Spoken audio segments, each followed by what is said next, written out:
శ్రీశైలం ఆంధ్రప్రదేశ్ రాష్ట్రంలోని కర్నూలు జిల్లాలోని ప్రసిద్ధ శైవ క్షేత్రము. హరహర మహాదేవ శంభో శంకర అంటూ భక్తుల గొంతులతో మారుమ్రోగుతూ నల్లమల అడవులలో కొండగుట్టల మధ్య గల శ్రీ మల్లికార్జున స్వామి పవిత్ర క్షేత్రము. మెలికలు తిరుగుతూ లోయలు దాటుతూ దట్టమైన అరణ్యాల మధ్య వెలసిన పరమేశ్వరుని దివ్యధామమైన శ్రీశైలం ద్వాదశ జ్యోతిర్లింగాలలో ఒకటి. ఈ వీడియోలో శ్రీశైలం జ్యోతిర్లింగం యొక్క చరిత్ర, ముఖ్యమైన విశేషాలు, దీని పవిత్రత గురించి వివరంగా తెలుసుకుందాం. ఆనందలహరికి స్వాగతం.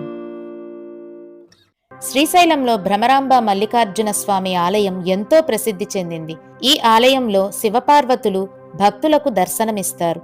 ఇక్కడ శివుడిని మల్లికార్జున స్వామిగా, పార్వతీదేవిని భ్రమరాంబగా పూజిస్తారు. హిందువులు ఈ దేవాలయానికి చాలా ప్రాముఖ్యతనిచ్చి దర్శనం చేసుకుంటారు. ఈ ఆలయానికి సమీపంలో గల మల్లెల తీర్థం అనే జలపాతంలో స్నానాలు చేస్తే సకల పాపాలు పోతాయని, మోక్షం వస్తుందని భావిస్తారు. పురాణ కథనం ప్రకారం పార్వతీ పరమేశ్వరుల కుమారులైన విఘ్నేశ్వరుడికి, కుమారస్వామికి రుద్రగణాధిపత్యానికి జరిగిన పందెంలో ఆ ఆధిపత్యము గజానునికి లభించింది. వినాయకుడు తల్లిదండ్రులకు ప్రదక్షిణ చేసి ఆ పదవిని సంపాదించినట్లు ఆ తరువాత తెలుసుకున్న కుమారస్వామి, తల్లిదండ్రులే వినాయకుడికి ఆ ఆధిపత్యాన్ని కట్టబెట్టారని అలిగి కైలాసం విడిచిపెట్టి శ్రీశైలం వచ్చి క్రౌంచ పర్వతం మీద ఆసీనులై తన కాళ్లకు మంత్రబద్ధముగా బంధనాలు విధించుకున్నారు.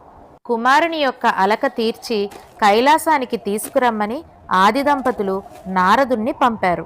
నారదుడు వచ్చి ఎన్ని విధాల బుజ్జగించినా, నచ్చజెప్పినా కుమారస్వామి బంధనాలు విప్పుకోలేదు.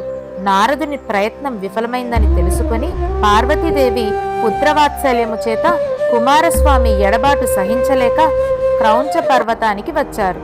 ఆమె వెంట పరమేశ్వరుడు కూడా వచ్చారు. పార్వతీదేవి ఎన్ని విధాలు నచ్చజెప్పినా కుమారస్వామి అలక మానలేదు. పట్టు కట్టు వదల్లేదు. కనీసం పెదవి విప్పి పలకలేదు. అప్పుడు పరమేశ్వరి కుమారుణ్ణి అక్కడ వదిలిపెట్టి ఉండలేక శ్రీశైలం నందు స్థిర నివాసం ఏర్పరచుకొని భ్రమరాంబికాదేవిగా అక్కడే ఉండిపోయారు. ఇక పరమేశ్వరుడు కూడా భార్యను కుమారుణ్ణి వదల్లేక శ్రీశైలం నందు జ్యోతిర్లింగ స్వరూపుడై వెలిశారని పురాణ కథనం చెబుతోంది. నారదుడు, బ్రహ్మాది దేవతలందరూ అక్కడికి వచ్చి అమ్మవారిని, అయ్యవారిని, వారి ముద్దుల తనయుడైన కార్తికేయుణ్ణి దర్శించి అర్చించారు. ఆనాటి నుండి క్రౌంచ పర్వతం మీద ఉన్న కుమారస్కందుని శ్రీశైలం నందు వెలసిన పార్వతీ పరమేశ్వరులు కళ్ళతో చూసి ఆనందిస్తున్నారని లోక ప్రసిద్ధమైనది. ఆ తరువాత వినాయకుడు కూడా శ్రీశైలానికి వచ్చి సాక్షి గణపతిగా వెలిశారు. మరి శ్రీశైలంలో పరమేశ్వరుణ్ణి మల్లికార్జున స్వామిగా పూజిస్తారు. దీనికి కూడా ఒక పురాణ కథ ఉంది. శ్రీశైల ప్రాంతాన్ని పాలించు రాజు చంద్రగుప్తునికి లేక లేక ఒక కూతురు జన్మించింది. ఆమె పసిబిడ్డగా ఉన్నప్పుడే రాజు శత్రురాజులతో యుద్ధముకై వెళ్లారు. ఆ యుద్ధము 16 ఏండ్ల పాటు సాగింది. ఆ యుద్ధంలో విజయం సాధించి రాజు 16 ఏండ్ల ప్రాయము గల తన కుమార్తె చంద్రవతిని చూశాడు. రాజు ఆమె అందచందాలకు ముగ్ధుడై మోహావేశంతో ఆమె వెంటబడ్డాడు. అప్పుడు మహారాణి వచ్చి ఆమె తన కూతురేనని నచ్చజెప్పింది. భార్య మాటను పెడచెవిన బెట్టి చంద్రవతి వెంటపడ్డాడు. ఆ కామాంధుని బారి నుండి తప్పించుకొని శ్రీశైలం చేరి ఆ యువతి ఆ శిఖరాగ్రము నుండి ప్రవహిస్తున్న కృష్ణలో దూకగా కృష్ణానది వెంటనే రెండుగా చీలి ఆమెకు మార్గాన్ని ఇచ్చింది. ఆమె ఆ దారిన నడుస్తూ తన వెనుక పరిగెత్తి వస్తున్న తండ్రిని చూసి, కామాంధుడా, మోహావేశమున వావి వరసలు మరిచిన నీవు బండరాయివై పడుండు అని శపించింది. వెంటనే ఆ రాజు పాతాళగంగ యందు పచ్చటి బండగా మారిపోయాడు. ఆనాటి నుంచి పాతాళగంగ నీరు పచ్చరంగుగా కనిపిస్తుంటుంది. చంద్రవతి శ్రీశైలంలో జ్యోతిర్లింగంగా వెలిసిన శివుని ప్రతినిత్యం సేవిస్తూ మల్లెపూలతో మాల కట్టి ఆ స్వామికి సమర్పిస్తూ ఉండేది. ఆ మల్లెల గుబాలింపులకు శివుని మనసు పరవశించింది. ఒకనాడు శివుడామకు ప్రత్యక్ష దర్శనమిచ్చి, కుమారి, నీ సేవలకు సంతోషించాను, ఏమి కావాలో కోరుకో అని అన్నారు. అందుకు చంద్రవతి, స్వామి, ఆ మల్లెలమాలను శాశ్వతంగా నీ కంఠమందు అలంకరించుకో, అలాగే నీ జటాజూటమందు ఒక మల్లెమాలను అలంకరించేందుకు నాకు అనుమతివ్వు అని ప్రార్థించింది. అలా ఆనాటి నుండి శ్రీశైలంలో మల్లికార్జునుడు అనే పేరుతో పరమేశ్వరుడు భక్తులను ఆశీర్వదిస్తున్నారు. శ్రీశైలంలో భ్రమరాంబికాదేవి శక్తిపీఠం కూడా ఉంది. ఆ కథ ఏంటో ఇప్పుడు చూద్దాం. పూర్వం అరుణాసురుడు అనే రాక్షసుడు చాలా కాలం పాటు గాయత్రి మంత్రం జపిస్తూ బ్రహ్మ కోసం ఘోర తపస్సు చేసి 2 కాళ్ళు 4 కాళ్ల ప్రాణులతో మరణం లేకుండా వరం పొందాడు. వరప్రభావంతో అరుణాసురుడు చేయని ఆగడాలు లేవు. దేవతలను సైతం హింసించసాగాడు. ఆ రాక్షసుని ఆగడాలకు భయపడిన దేవతలు ఆదిశక్తిని ప్రార్థించగా అమ్మవారు ప్రత్యక్షమై అరుణాసురుడు తన భక్తుడని, గాయత్రి మంత్రం జపిస్తున్నంత వరకు అతన్ని ఎవరూ ఏమీ చేయలేరని చెబుతుంది. దీంతో దేవతలంతా కలిసి దేవగురు బృహస్పతిని అరుణాసురుని దగ్గరికి పంపిస్తారు. అరుణాసురుడు దేవగురువు బృహస్పతిని చూసి ఆశ్చర్యపోతాడు. అది గ్రహించిన బృహస్పతి అరుణాసురునితో, మనమిద్దరం ఒకే అమ్మవారిని గాయత్రి మంత్రంతో పూజిస్తున్నాం కాబట్టి తన రాకలో వింతేమీ లేదని చెబుతాడు. అందుకు అరుణాసురుడు అహంకారంతో, మీరంతా పూజించే అమ్మవారిని ఇకపై నేను పూజించను అని చెబుతాడు. అప్పటి నుండి గాయత్రి మంత్రం జపాన్ని మానేస్తాడు. దానికి కోపించిన ఆదిశక్తి భ్రమర రూపం ధరించి కొన్ని లక్షల భ్రమరాలని సృష్టించి అరుణాసురుడితో పాటు అతని సైన్యాన్ని సంహరిస్తుంది. అందుకే శ్రీశైలంలోని అమ్మవారు భ్రమరాంబికాదేవిగా మారింది. శ్రీశైలం భ్రమరాంబికాదేవి గర్భాలయం వెనుక భాగంలో గోడకు చెవి ఆంచి వింటే జుమ్మనే భ్రమరనాదం వినిపిస్తూ ఉంటుంది. మహారాష్ట్రుడైన శివాజీ శ్రీశైలంలోని భ్రమరాంబికాదేవిని దర్శించి ఖడ్గాన్ని కానుకగా పొంది ఛత్రపతి శివాజీ అని పిలువబడ్డారు.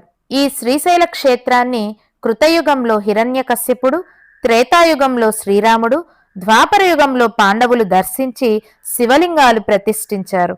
ఆ తరువాత కాలంలో ఆదిశంకరాచార్యుల వారు, ఆచార్య నాగార్జునులు ఈ క్షేత్రాన్ని దర్శించి కొంతకాలం ఇక్కడ తపస్సు చేశారు. శ్రీశైలానికి వెళ్లే మార్గంలోనే సాక్షి గణపతి ఆలయం ఉంటుంది. ఆయన్ని దర్శించుకుంటే జన్మాంతరం కైలాసలోకానికి వెళ్ళినప్పుడు ఈ జీవి శ్రీశైలాన్ని దర్శించాడా లేదా అనే ప్రశ్న వేస్తారట. అప్పుడు సాక్షి గణపతి మనకు సాక్షిగా నిలబడి వచ్చాడని తెలుపుతారట.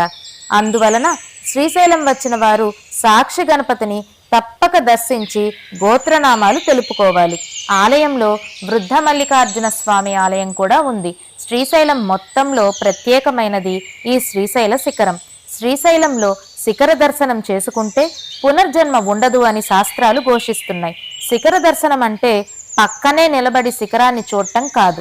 దూరంగా ఉన్న ఈ ఎత్తైన కొండ శిఖరేశ్వరం పై నుండి దూరంగా ఉన్న ఆలయ శిఖరాన్ని చూడాలి.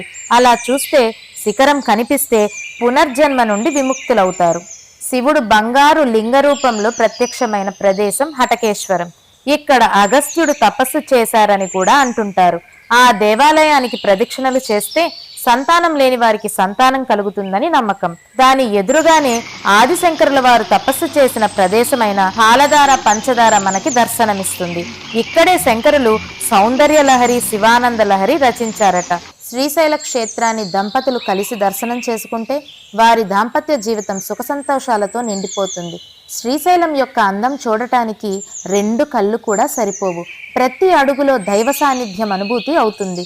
పచ్చని కొండలు, పవిత్ర నల్లమల అడవులు మనసుని మంత్రముగ్ధం చేస్తాయి. మల్లికార్జున స్వామి దర్శనం ఆత్మకు శాంతిని ఇస్తుంది. ఒక్కసారి వెళితే జీవితాంతం గుర్తుండిపోయే క్షేత్రం శ్రీశైలం. ఇక్కడికి ఎక్కువగా యాత్రికులు కుటుంబాలతో వస్తుంటారు. పిల్లలు, పెద్దలు అందరూ కలిసి దర్శనం చేసుకునే పవిత్ర క్షేత్రం ఇది. కుటుంబ సమేతంగా చేసిన దర్శనం మరింత ఆధ్యాత్మిక ఆనందాన్ని ఇస్తుంది. మల్లికార్జున స్వామి కృపతో కుటుంబ బంధాలు బలపడతాయి. అందుకే శ్రీశైలం కుటుంబ యాత్రలకు ఎంతో ప్రసిద్ధి. ఆంధ్రప్రదేశ్లోని దాదాపు అన్ని పట్టణాల నుండి శ్రీశైలంకు బస్సు సౌకర్యం ఉంది. శ్రీశైలంలో బస చేయడానికి దేవస్థానం కాటేజీలు, అతిథి గృహములతో పాటు అనేక ధర్మశాలలు కూడా ఉన్నాయి.